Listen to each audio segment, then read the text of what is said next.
മലയാളത്തിൽ നമ്മൾ ചിഹ്നങ്ങളാണ് പഠിച്ചുകൊണ്ടിരിക്കുന്നത് അല്ലേ? ചിഹ്നങ്ങളിൽ ഏതൊക്കെ ചിഹ്നങ്ങൾ നമ്മൾ പഠിച്ചു? ആയുടെ ചിഹ്നം പഠിച്ചു, ഈയുടെ ചിഹ്നം, ഈ, ഉ, ഊ, ഇർ. ഇത്ര ചിഹ്നങ്ങൾ പഠിച്ചല്ലേ?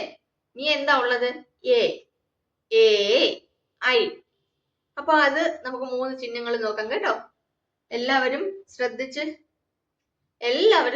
ക്ലാസ് ശ്രദ്ധിക്കുക. അതേപോലെ തന്നെ ഇത്രയും ചിഹ്നങ്ങൾ നിങ്ങൾ പഠിച്ചോ? ഐ, ഈ, അമ്മ വരെയും ചിഹ്നങ്ങൾ നിങ്ങൾ പഠിച്ചു കഴിഞ്ഞോ? പഠിപ്പിച്ചത്രയും ചിഹ്നങ്ങൾ പഠിച്ചു. എല്ലാവരും പഠിച്ചു എന്ന് വിശ്വസിക്കുന്നു. കമന്റ് ചെയ്യണം കേട്ടോ. അപ്പോ നമ്മൾ ഇനി എഴുതാൻ പോകുന്നത് എ ആണല്ലേ? എയുടെ ചിഹ്നമാണ് എഴുതാൻ പോകുന്നത്. എയുടെ ചിഹ്നം എന്ന് പറയുന്നത് ഒന്നുമില്ല, ചുറ്റിക്കെട്ടി ഇങ്ങനൊരു വര, ഒന്നുമില്ല, ഇങ്ങനെ കൊണ്ടുവരിക. ചുറ്റിക്കെട്ടി ഇതാ ഇങ്ങനെ കൊണ്ടുവന്ന് ഇങ്ങനെ അടക്കുക. ഇതാണ് എയുടെ ചിഹ്നം എന്ന് പറയുന്നത്. എയുടെ ചിഹ്നം ഏതാണ്? കണ്ടോ? ഇതാണ് എയുടെ ചിഹ്നം. മനസ്സിലായോ മക്കളെ? നമ്മൾ ആയ്ക്ക് ഏത് ചിഹ്നം കൊടുത്തു? ഈ ചിഹ്നം കൊടുത്തല്ലേ? ഈക്ക് ഇത്, ഈക്ക് ഇങ്ങനെ ചുറ്റിക്കെട്ടി താഴോട്ടൊരു വള്ളി, ഊവിന് ഇത് കൊടുത്തു, ഊന് ഇങ്ങനെ, ഊന് ഇങ്ങനെ കൊടുത്തെങ്കിൽ ഊന് ഒരു വട്ടം കൂടി നമ്മൾ എക്സ്ട്രാ കൊടുക്കണം. ഈ എക്ക് നമ്മൾ ഈ ചിഹ്നം കൊടുത്തു. എക്ക് എങ്ങനെയാ ചിഹ്നം ഇടുന്നേ നോക്കിക്കേ, എല്ലാരും നോക്കിക്കേ. ആദ്യമേ നമ്മൾ ഇങ്ങനെ കൊണ്ടുവന്ന് ഇതാ ഇങ്ങനെ ഇറക്കി. അത്രേ ഉള്ളൂ മക്കളെ എയുടെ ചിഹ്നം. കണ്ടോ? എയുടെ ചിഹ്നം എന്ന് പറയുന്നത് ഇതാണ്. എയുടെ ചിഹ്നം എന്ന് പറയുന്നത് ഇതാണ്. ഈസി അല്ലേ? എല്ലാരും ഒന്ന് എഴുതിക്കോ എയുടെ ചിഹ്നം. ഫസ്റ്റ് ഇത്രയും ഒന്ന് എഴുതിക്കോ. ഒരു വട്ടം വരച്ചേ, ചെറിയൊരു വട്ടം വരച്ചേ. എന്നിട്ട് അവിടെ നിന്ന് ഇതാ ഇങ്ങനെ. ഇത്രേ ഉള്ളൂ. ഈസി അല്ലേ? ഒന്നും കൂടെ കാണിക്കട്ടെ. ആദ്യമേ നമ്മള് ചെറിയൊരു വട്ടം ഇങ്ങനെ വരയ്ക്കുക. കണ്ടോ? എന്നിട്ട് അതിൽ കൂടെ മുകളോട്ട് കൊണ്ടുവന്ന് താഴോട്ട് ഇറക്കുക. ഇത്രേ ഉള്ളൂ മക്കളെ. ആദ്യമേ നമ്മൾ ഇതാ ചെറിയൊരു വട്ടം ഇതാ ഇങ്ങനെ വരച്ച്, കൈ എടുക്കരുത്, വട്ടത്തിൽ നിന്ന് കൈ എടുക്കരുത്, ഇങ്ങനെ വട്ടം വരയ്ക്കുക. അത് കഴിഞ്ഞിട്ട് അവിടെ നിന്ന് തന്നെ മുകളോട്ട് പോയി താഴോട്ട് ഇറക്കുക. കണ്ടോ? ഈസി അല്ലേ? ഇതാണ് എയുടെ ചിഹ്നം. വട്ടം വരയ്ക്കുക, താഴോട്ട് കൊണ്ടുവരിക. തനിയെ എഴുതിക്ക മക്കള്, തനിയെ എഴുതിക്കേ. നോക്കിക്കേ.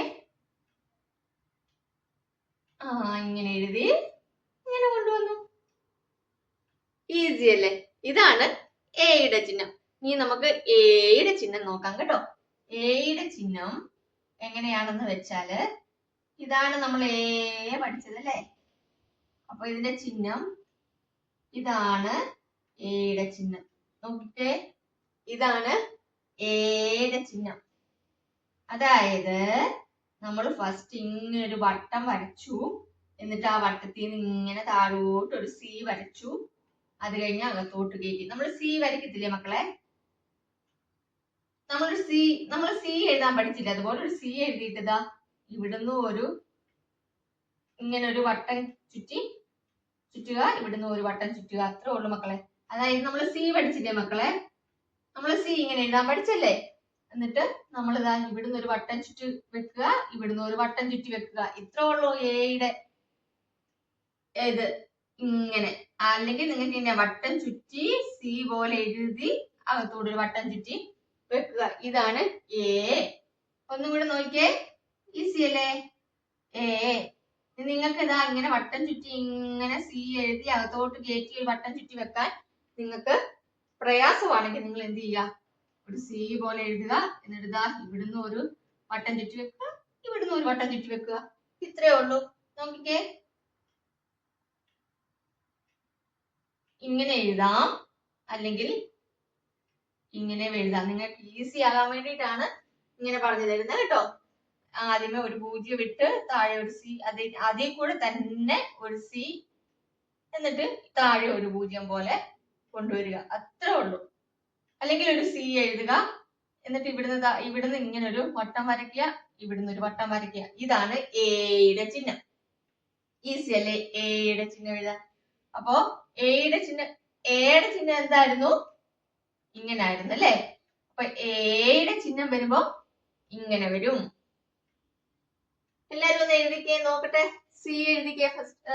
എങ്ങനെയാ മക്കൾക്ക് എഴുതാൻ? ആദ്യമേ സി എഴുതിയിട്ട് എഴുതുന്നവരാണെങ്കിൽ ആദ്യമേ ഇങ്ങനെ സി എഴുതിക്കേ. എഴുതിയോ? എന്നിട്ട് ഇവിടുന്ന് ഒരു വട്ടം ഇവിടുന്ന് ഇങ്ങനെ കൊടുക്കുക, ഇവിടുന്ന് ഒരു വട്ടം ഇങ്ങനെ കൊടുക്കുക. കൊടുത്തോ? എന്നുണ്ടെങ്കിൽ ആദ്യമേ ചുറ്റിക്കെട്ടി എഴുതുന്ന ആൾക്കാരാണെങ്കിൽ ആദ്യം എന്ത് ചെയ്യുക, നമ്മൾ ഇവിടുന്ന് ഒരു 0 പോലെ വരച്ച് അതിൽ കൂടെ തന്നെ താഴോട്ട് കൊണ്ടുവന്ന് താഴെ ഒരു 0 പോലെ വരയ്ക്കുക. കണ്ടോ? കണ്ടോ?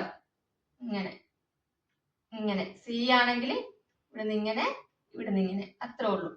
മുട്ടിക്കണം കേട്ടോ അകത്തോട്ട്. അത്രേ ഉള്ളൂ. നോക്കൂ. എ എ എ കണ്ടോ? ഇതാണ് എയുടെ ചിഹ്നം. ചിഹ്നങ്ങളൊന്നും മറക്കരുത് കേട്ടോ. ഈ ചിഹ്നങ്ങൾ ഉണ്ടെങ്കിൽ പഠിച്ചാലാണ് നമുക്ക് മലയാളം വായിക്കാനും എഴുതാനും ഒക്കെ പറ്റത്തുള്ളൂ. അതുകൊണ്ടാണ് കേട്ടോ. അപ്പൊ ഇത്രയും രണ്ട് ചിഹ്നങ്ങൾ നിങ്ങൾ പഠിച്ചല്ലേ? ഇനി ഐയുടെ ചിഹ്നം. ഐ നമ്മൾ ഇങ്ങനെ എഴുതിയല്ലേ?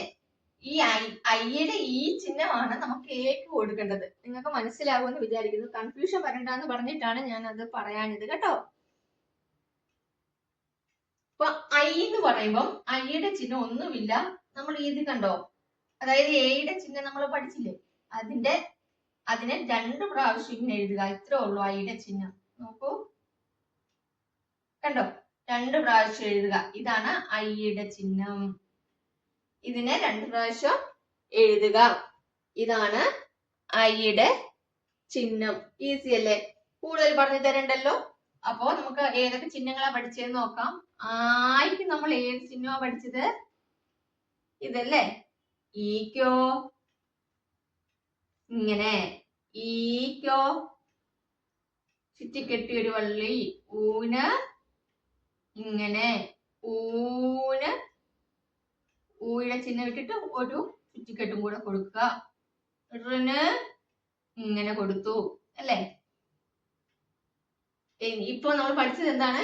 എ പഠിച്ചല്ലേ? എക്ക് ദാ ഇങ്ങനെ കൊടുത്തു. പിന്നെ പഠിച്ചത് എന്താണ്? എക്ക് എന്ത് കൊടുത്തു? ഇങ്ങനെ കൊടുത്തു. പിന്നെ പഠിച്ചത് എന്താണ്? ഐക്ക് എന്ത് കൊടുത്തു? ഇത് ഐക്ക് നമ്മൾ ഫസ്റ്റ് ഒരു ചിഹ്നം ഇട്ടിട്ടാണ് ഐ എഴുതുന്നത്. ആ ചിഹ്നം 2 പ്രാവശ്യം ഇടുക. ഇത്രയാണ് പഠിച്ചത്.